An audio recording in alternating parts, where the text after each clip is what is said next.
ছাত্ৰ ছাত্ৰীসকল, আজি মই তোমালোকৰ অষ্টম শ্ৰেণীৰ অংকুৰণ পাঠ্যপুথিৰ পাঠ নং 1ত থকা নিয়ৰ নামৰ কবিতাটোৰ ক্ৰিয়াকলাপসমূহক সমাধান কৰি দিম।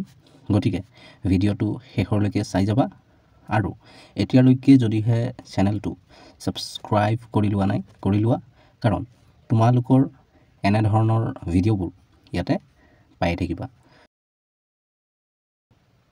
তোমালোকে এই কবিৰ পৰিচয়টো চাই ল'বা।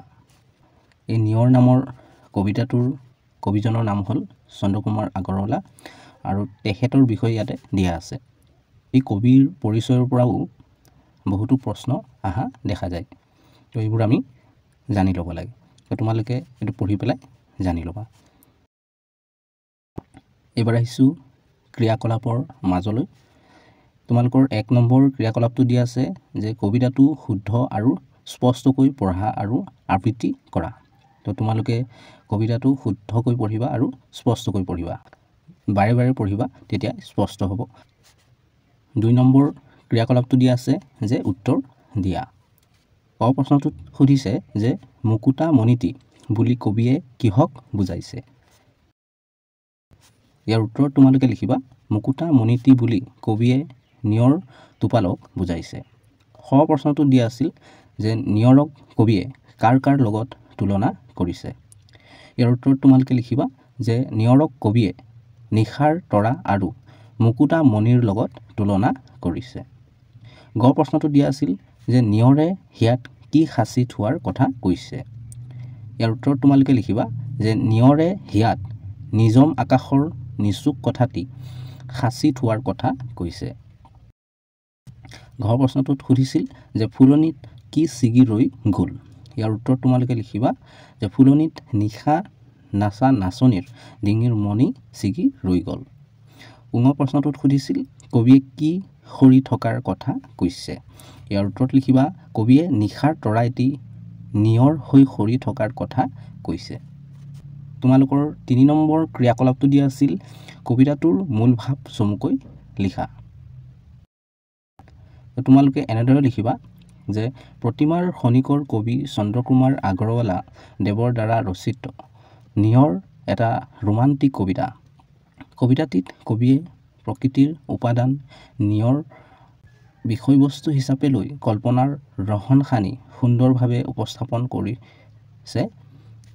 প্ৰকৃতিৰ ৰূপ বৈচিত্ৰ্যই মানুহৰ মনলৈ কঢ়িয়াই আনে অনাবিল সুখ।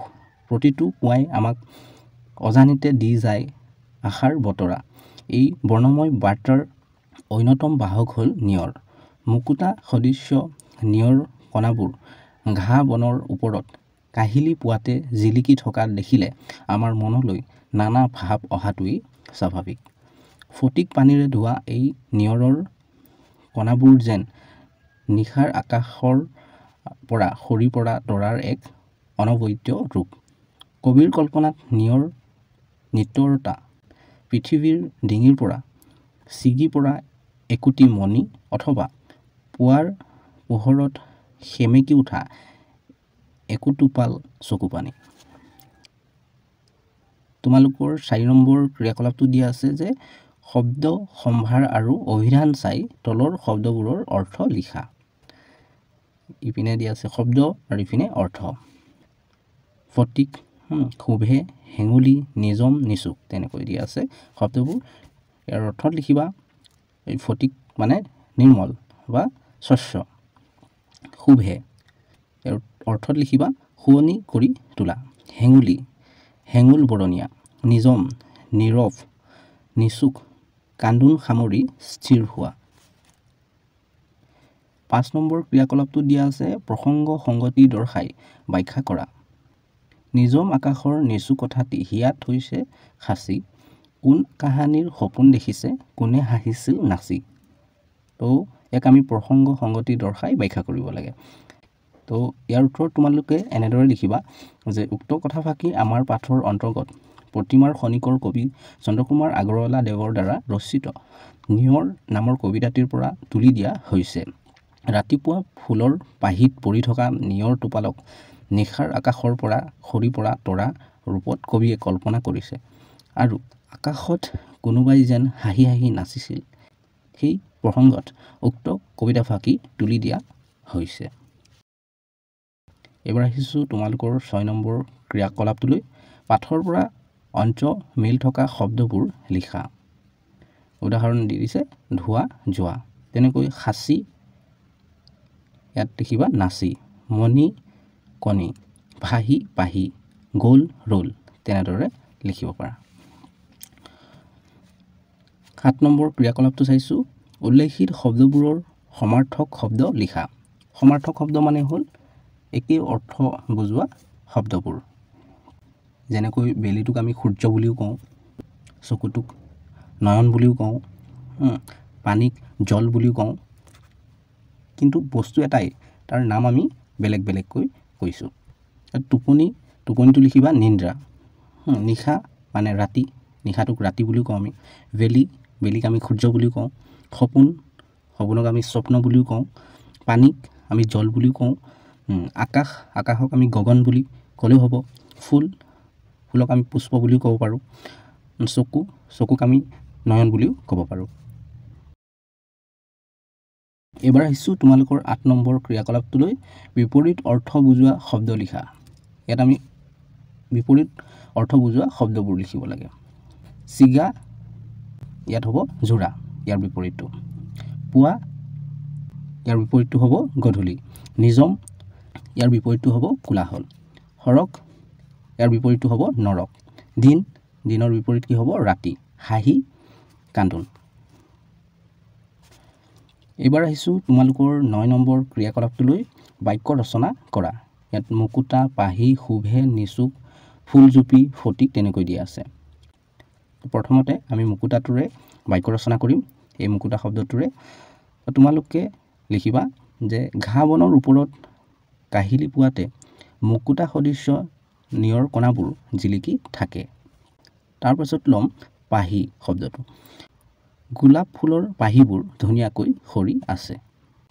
এই যিটো বাক্য ৰচনা কৰিছোঁ ইয়াত পাহি এই শব্দটো আহিছে ইয়াতে। মানে যিবোৰ শব্দ লৈ আমি বাক্য ৰচনা কৰিম তাত এই শব্দবোৰ থাকিব লাগিব। 3 নম্বৰ লৈছোঁ শুভে। ৰাতিপুৱা নিয়ৰ কণাই ফুলজুপিৰ শোভা বঢ়ায়। 4 নম্বৰটো লৈছোঁ নিচুক। নিজম আকাশৰ নিচুক কথাটি কোনোবা নাচনীয়ে সাঁচি থৈছে বুলি কবিয়ে কল্পনা কৰিছে। তাৰ পাছৰ ৱৰ্ডটো লৈছোঁ ফুলজুপি। ৰাতিপুৱাৰ নিয়ৰে ফুলজুপি ধুনীয়া কৰিছে। এইবাৰ আহিছোঁ তোমালোকৰ 10 নম্বৰ ক্ৰিয়াকলাপটোলৈ। নিয়ৰ কবিতাটিত থকা তৎসম আৰু তদ্ভৱ শব্দবোৰ বাছি উলিয়াই লিখা। তো মই লিখি দিম, তোমালোকে লিখি ল'ব পাৰিবা। তাৰপিছত কৈছে তুমি জনা তৎসম আৰু তদ্ভৱ শব্দবোৰৰ এখন তালিকা প্ৰস্তুত কৰা। তো তুমি কি তৎসম আৰু তদ্ভৱ শব্দবোৰ জানা তাৰে এখন তালিকা বনাবা। তো এই ক্ৰিয়াকলাপটোৰ আগতে জানো আহা বুলি তেনেকৈ দিয়া আছিল। তো সেইটো তোমালোকে ভালদৰে চাই বুজি ল'বা। তৎসম কি তদ্ভৱ কি তাতে ধুনীয়াকৈ দিয়া আছে। তো ইয়াৰ উত্তৰ তোমালোকে লিখিবা ইপিনে তৎসম ইপিনে তদ্ভৱ। মুকুতা, স্বস্তিক ফটিক, তাৰা তৰা, স্বৰ্গ সৰগ, মণি নিশা। এইবাৰ আহিছোঁ তোমালোকৰ 11 নম্বৰ ক্ৰিয়াকলাপটোলৈ। দৈনন্দিন জীৱনত বিভিন্ন ক্ষেত্ৰত তুমি ব্যৱহাৰ কৰা ইংৰাজী শব্দবোৰ ভাগে ভাগে লিখা। আমি আমাৰ দৈনন্দিন জীৱনত বিভিন্ন ক্ষেত্ৰত ইংৰাজী শব্দৰ ব্যৱহাৰ কৰোঁ। অসমীয়া কওঁতে আমি ইংৰাজী শব্দকো ব্যৱহাৰ কৰোঁ। শিক্ষা সম্বন্ধীয়, তেনেকৈ ইয়াত স্কেলটো দিয়াই আছে। তো আমি পেঞ্চিলটোক আমি অসমীয়াটো পেঞ্চিল বুলিয়ে কওঁ, ব্লেকবৰ্ডো কওঁ, তেনেকৈ ইত্যাদি। আৰু যদি জানা তোমালোকে ইয়াতে বহাব পাৰিবা। মই এই দুটা বহাই দিছোঁ। তো খেল সম্বন্ধীয়, খেলৰ লগত সম্বন্ধ থকা ধৰা ক্ৰিকেটটো দিয়া আছে। তো আমি ফুটবল, তো আমি অসমীয়াটো ফুটবল বুলিয়ে কওঁ, ভলীবলটোকো ভলীবলেই কওঁ, বেডমিণ্টনটোক বেডমিণ্টন বুলিয়ে কওঁ অসমীয়াটো ইত্যাদি। যান বাহন স্কুটাৰটো দিয়া আছে। তো আমি লিখিব পাৰোঁ বাইককো আমি অসমীয়াত বাইকে কওঁ, বাছ, এৰোপ্লেন, ৰিক্সা ইত্যাদি। পোচাক পাতি ইয়াত দিয়া আছে ফ্ৰক। বাকীকেইটা আমি লিখিব পাৰোঁ ব্লাউজ শাৰ্ট কোট ইত্যাদি আচবাব টেবুলটো দিয়া আছে আমি লিখিব পাৰোঁ চেয়াৰ ফেন টুল আলমাৰি ইত্যাদি বাচন বৰ্তনৰ ক্ষেত্ৰত কাপটো দিয়া আছে আমি লিখিব পাৰোঁ প্লেট ডিছ কুকাৰ ইত্যাদি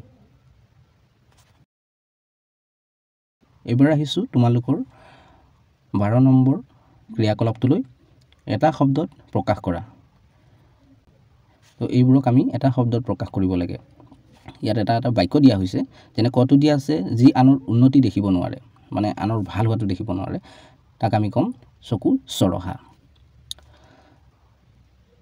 হয়তো একে মাকৰ সন্তান ইয়াৰ উত্তৰ তোমালোকে লিখিবা সহোদৰ যাৰ ঘৰ বাৰী নাই ইয়াৰ উত্তৰ তোমালোকে লিখিবা অঘৰী যিজনে ভাল বেয়া বিচাৰ কৰিব নোৱাৰে ইয়াৰ উত্তৰ তোমালোকে লিখিবা অবিবেচক যি আগে হোৱা নাই ইয়াৰ উত্তৰ তোমালোকে লিখিবা অভূতপূৰ্ব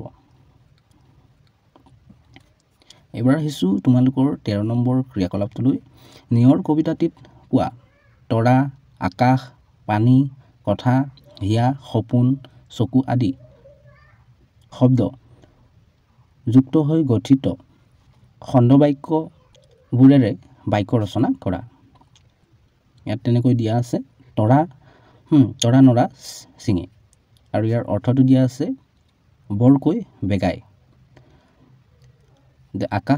আকাশত চাং পতা অস্বাভাৱিক কল্পনা কৰা তেনেকৈ তো ইয়াৰ উত্তৰত তোমালোকে এনেদৰে লিখিব পাৰা মই ইয়াতে লিখিয়ে দিছোঁ প্ৰথমটো লিখিছোঁ তৰা নৰা চিঙা মানে ইয়াৰ অৰ্থ কি হ'ব বৰকৈ বেগাই তেনেকৈ অৰ্থটো লিখি ল'ব লাগিব এইবাৰ বাক্য ৰচনা কৰিম জনপ্ৰিয় ব্যক্তিগৰাকীক ওচৰৰ পৰা চাবলৈ মানুহবোৰ তৰা নৰা ছিঙি গৈছিল তাৰপাছত আকাশত চাং পতা মানে অস্বাভাৱিক কল্পনা কৰা আকাশত চাং পতা মানুহে উন্নতি কৰিব নোৱাৰে তেনেদৰে বাক্যটো ৰচনা কৰিব পাৰা ঠিক তেনেদৰে মই ইয়াতে লিখিয়ে দিছোঁ তোমালোকে ভিডিঅ'টো ৰখাই পেলাই লিখি লোৱা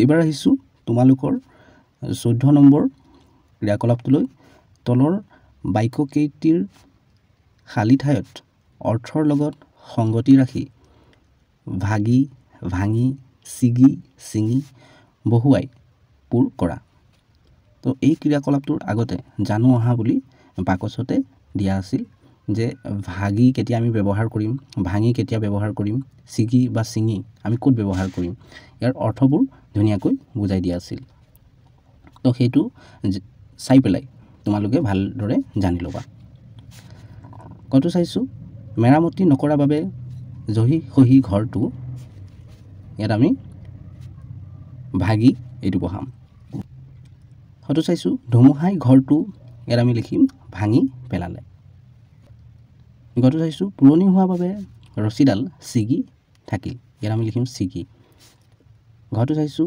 জোৰকৈ টনা আজোৰা কৰাৰ বাবে ৰছীডাল ইয়াত আমি লিখিম ছিঙি গ'ল বানপানীয়ে মাথাউৰিটো ইয়াত আমি লিখিম ছিঙি পেলালে